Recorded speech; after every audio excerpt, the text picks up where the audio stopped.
Noong nasa media pa siya, hindi pa siya congressman, hindi pa siya senador, talagang ano, ramdam ko naman yun kasi pag ini-interview niya ako, nag-express naman siya ng admiration for what I was doing sa PNP. Sinabi naman niya na kinonfide niya kay Senate President na hangang ako diyan kasi walang nakagawa ng ginawa niya nung PNP siya. And I also mentioned that in my speech, di ba? Na more than 50 years, consistent naman ako. So ang sagot ko lang, hindi naman ako nagbago at hindi naman ako kailanman magbabago. Ang nagbago si Senator Marcoleta kasi nawala siya sa hulog. Hindi na siya in sync with reality. Hindi ko alam kung bakit. Kasi alam naman natin, di ba, sa balik-taktakan, parang wala sa katwiran madalas. Sinabi ko na nga na until then, until I gather the necessary or the majority signatures, I'm not yielding the floor. Tatayo pa rin siya, sasabihin niya na unusual.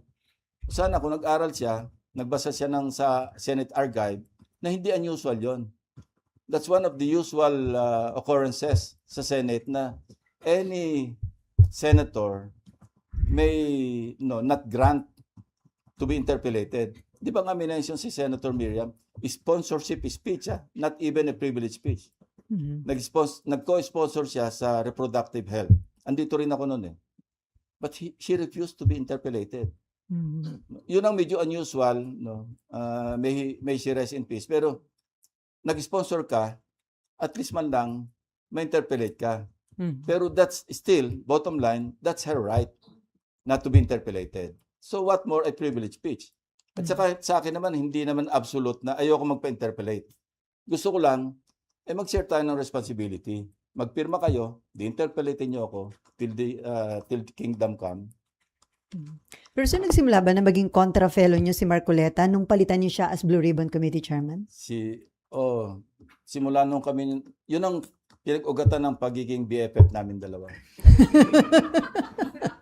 Parang, ewan ko lang sa akin lang ito, parang hindi niya matanggap na napalitan siyang Blue Ribbon. Kasi alam nyo, nung nagpo-form kami sana, nasa minority kami noon, kami 5. Senator Soto, Senator Lawrence, Senator Mix, Senator Risa, and ako. Tawagan namin sarili namin sa Munti Pangarap, Mythical 5. Kami minority. But of course, before the session opened, yung 20th Congress, siyempre, kinakausap namin yung mga ibang pwede naming ma-recruit para pag open ng session, si SP Soto yung maging Senate President. One of them, si Senator Marcoleta. Dalawa lang yung kanyang parang non-negotiable. Blue Ribbon and Justice. Sabi namin, go.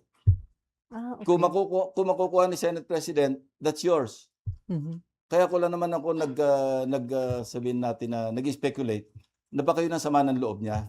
Kasi 2 hearings lang, napalitan na siya. So, yun. Sana maging BFF uli kami na totoong BFF.